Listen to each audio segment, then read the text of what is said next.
Lecture 4, a model for ethical decision making. We recognize there are times that ethical decisions can be very difficult to make. There are several reasons for this. Sometimes it may be that as we look at the situation, we believe the rules do not cover the situation at hand. That this situation doesn't fit the mold that the code was designed to cover. Or there may be situations where there appear to be contradictory rules in force, that in a given situation it's difficult to make a decision because one rule seems to overpower another. Sometimes it's difficult for us to make decisions because we are too emotionally involved, and we find that our emotions interfere with the ability to make wise decisions. Sometimes as we're examining a situation and we have differing parties involved, they have conflicting interests. And because of that, it's difficult for us to make a decision that is good for everyone. And sometimes, as we look at a situation, it seems that there is no single ideal solution, that there may be a series of less than ideal solutions from which we must choose one. So there are various reasons why it may be difficult for us to make a decision. Let me give you just a couple of examples that a pastor may face. You perhaps have a pastor who loves and cares for his people, who's involved in their lives, perhaps in a small group where confidences have been shared. And one of the members of that group then approaches the pastor about counseling. Now, in a typical ethical code, this would be a dual relationship. But what we find is that many times pastors are placed in this role. If they have a good relationship and a pastoral relationship with their people, they may also be asked to provide counseling for that person. And there may be relationships with other members of the family that are involved, and it just grows more and more complicated. Does that mean a pastor can never counsel someone who's a member of his own congregation? The second situation that I would raise for your consideration is that someone comes to you in the church with information about another church member who really needs help, but says, keep this quiet, you can't let them know I told you. That really places the pastor in a bind because of the issue of keeping trust with one person, confidentiality that they've shared with you, and yet on the other hand you're aware that there's somebody who has a need that perhaps you might help them address.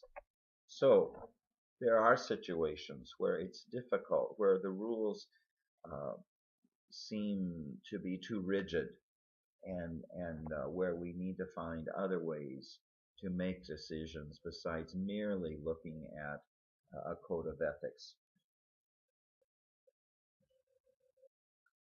Now, we do face difficult ethical decisions as pastors, but that should not surprise us.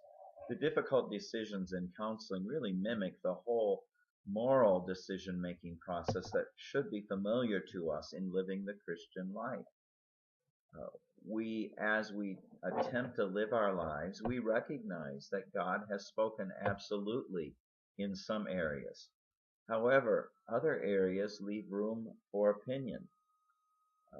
Other areas still leave us to make decisions based on principles rather than a specific rule or command. And we have the principle that Jesus gave us of loving God and loving others. And sometimes that, as we look at that broader principle, it can help us make a decision. Overall, as we attempt to live as Christ would live, it causes us to depend on God to help us in making a decision and to help us in acting appropriately. Well, the same is true in counseling and in attempting to act ethically in counseling. Many times pastors act with good intent, but there are times as well when they act ignorantly, unaware of ethical boundaries they may be crossing. And so that's part of what this course is helping us to do, is to know what those boundaries are and to have legitimate means for making decisions when we face when we come up against a boundary.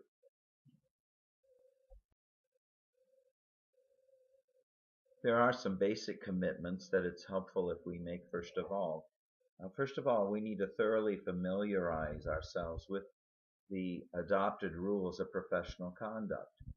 It's not enough just to trust our instincts. We have difficulty removing subjectivity and self-interest.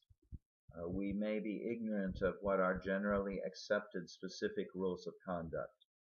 There may be state laws governing certain aspects of practice of which you are unaware of your responsibility as a pastor. And there may also be institutional or church laws, even congregational laws or rules that apply as well. And so a starting point always is to make sure you're familiar with the expectations for you in your role. And then secondly, related to that, is to internalize basic principles that undergird rules of conduct. There are many principles that we as Christians can uphold and should uphold in spite of whatever rules there may be. And if we seek to be the best follower of Christ we can be, if we seek to know His will and to know His word and internalize those principles, it will greatly help us in making decisions. It will help us when there is no rule or when those rules seem to be in conflict. Kitchener outlines 5 moral principles that are common to all mental health codes. If you examine many of them, you'll find these same basic ways of acting that are valued.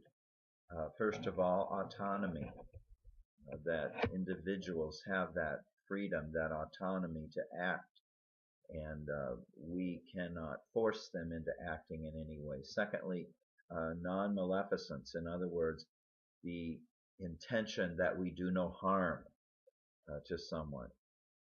And related to that then is beneficence, that we are seeking their good.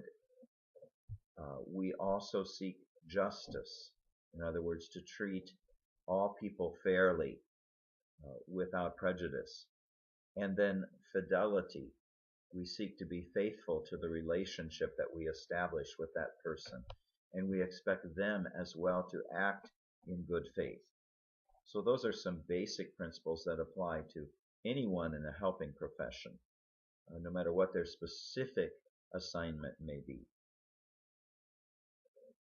Going beyond that, though, there are some specifically Christian principles that we as pastors can draw on to help us in decision making. And I'm going to talk here about 10 of them.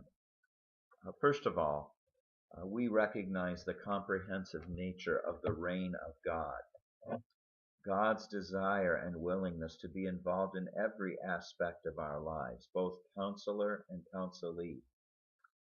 Recognizing as well that our faith is not something we put on and take off at will, but it involves a total transformation of life under God's authority.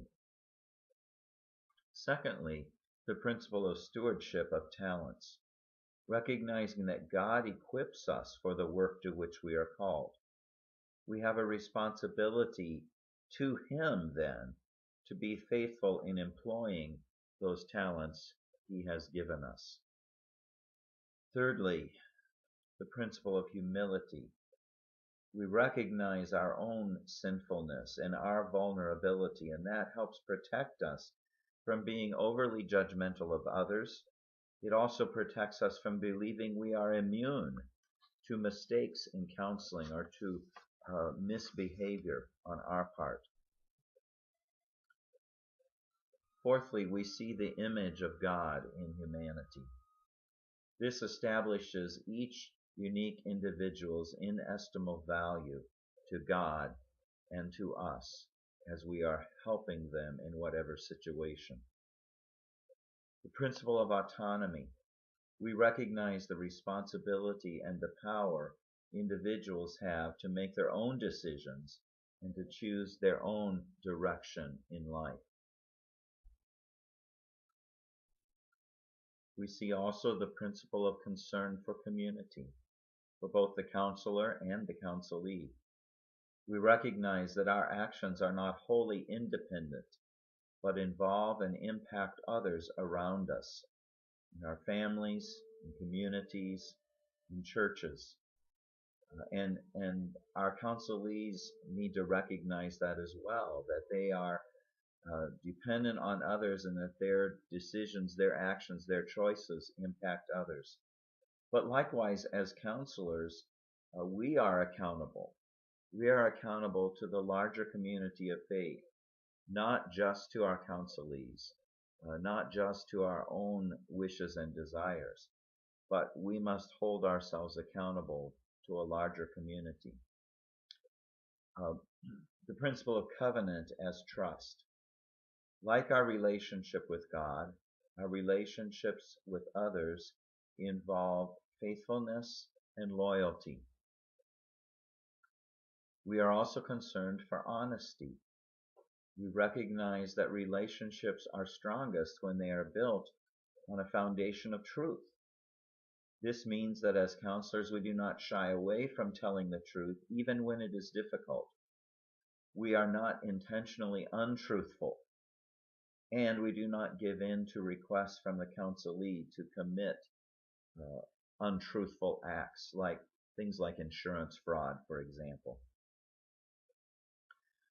We must build our counseling practice on the principle of Christian love, modeling true agape love that seeks the best interest of the other person, not necessarily what is most comfortable, not necessarily what the other person would choose, but what we believe is in the best interest of that person. And then the principle of justice, treating others fairly at all times, especially if we have more than one person that we're meeting with, say, a family counseling situation. We seek to be fair to all people and to be an ear and a voice of objectivity as we listen to what they have to say.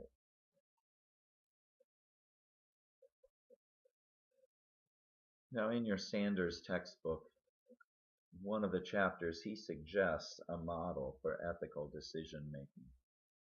And we see here the overall model, and then we're going to go back and look at each of these steps individually. But here's what he suggests. Assess for ethical dimensions, define the problem, understand your emotional reaction, seek consultation, determine the players, determine a precedent, consider the options, consider the consequences, and make the decision.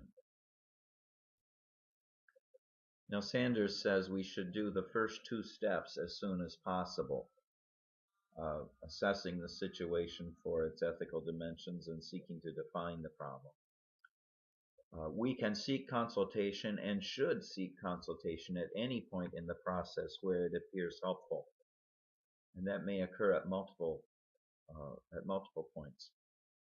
And then as far as the other steps go, he says to cover them in an order that seems to fit a particular situation. There's no necessarily identifiable order to them. We also recognize that perhaps not every step would fit every situation in which we find ourselves, but this is a model that we can adapt and use when we're attempting to make a difficult situation. So let's look at the individual steps to this model. First of all, assess a situation for its ethical dimensions. This may begin with a vague feeling of uncomfortableness in a situation. We're in the middle of a situation and suddenly we begin to feel that something's not quite right. One of my colleagues says, if it feels yucky, it probably is. And so we trust our instincts on that. That if something feels not quite right, we at least need to ask the question, is there an ethical dilemma that's being raised here? As we have already discussed, being familiar with the ethical codes helps sensitize us to areas of concern and trains our ability to think ethically. This stage definitely involves information gathering and fact finding. Second, seek to define the problem using codes and principles. Examine the codes, any laws, any guidelines to find areas that are addressed by them. When the choice seems to be clear, follow the codes.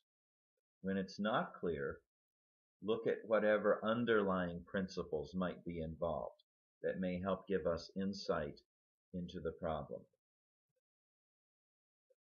Next, we should understand and process our own emotional reaction to the problem. Your emotional reaction and the degree of it can be a clue to issues that need to be further processed. It may also be a sign to a therapist that he or she is vulnerable to over-involvement in this particular issue and may not have the greatest clarity of thought because of the accompanying emotion. Being emotionally aware and seeking to deal with the emotions is necessary to process the pending ethical issue. A strong emotional reaction from a counselor may be evidence of countertransference, which in turn may be a compelling reason to refer the counselee to a different counselor.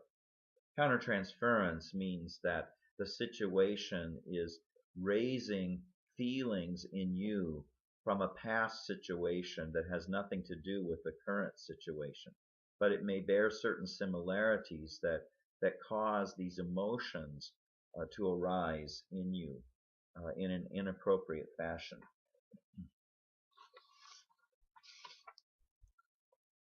Seek consultation as needed. At any step along the way, consulting with other professionals may help give you insight, much needed expertise, and help preserve objectivity. This also helps keep us accountable so that we are not making decisions in isolation. Consultation should be with an individual that we recognize as mature, experienced, and fully aware of the ethical implications of issues. This person can be a colleague, a supervisor, or a member of an officially recognized ethics committee. In some cases, appropriate consultation will be with a recognized expert in a specific field, like law, for example. So seek consultation throughout the process whenever you come to an issue that seems to be puzzling. Others will have undoubtedly dealt with something similar and can give their insight about how they handled it and what the outcomes were. Number 5, determine whom you should be considering in making an ethical decision and why you should consider them. Your first responsibility is to the client. However, that does not relieve a counselor from considering the stake of others in the ethical decision. Sometimes the ethical claims of various groups or individuals are in competition, and the decision maker must be aware and take all positions into account. Others who may have a stake include the counselor, family members, employers, other professionals involved in the case, and even society at large. Determine if there is a precedent in other cases that would help you in making your decision. This is an instance where a consultant may help by reflecting on his or her own experience. You can also consult the literature in the field, for example, the casebook of the APA that will give specific cases that may have relevance to the case at hand, or at least may shed some light on them. Once you've done all your appropriate research, you can consider the options you could take. Often, no single option will deal with all the ethical concerns raised by the problem. And it's important to brainstorm several options before attempting to evaluate them. As you're thinking through the options, don't be too critical at the outset. Just seek to creatively get options on the table. It is helpful to write them down and to spend some time with them, considering them before making a decision. Related to that is to consider the possible consequences of each action or each option. Especially consider the impact on each of the stakeholders identified in step 5. Consequences may be of various types. They can be economic, they can be social, emotional, relational, and they can be either short-term or long-term. Finally, you reach the point where you must make a decision. You make the decision, and you be prepared to take appropriate responsibility for the consequences of your action. If a counselor accepts responsibility for the recommended choice, it makes the recommendation less likely to be impulsive. Recognize that the correct choice may be difficult but necessary. Also recognize that failure to choose an option usually results in a de facto choice. All choices have consequences, and sometimes the choice is among the most satisfactory of several less than satisfactory options.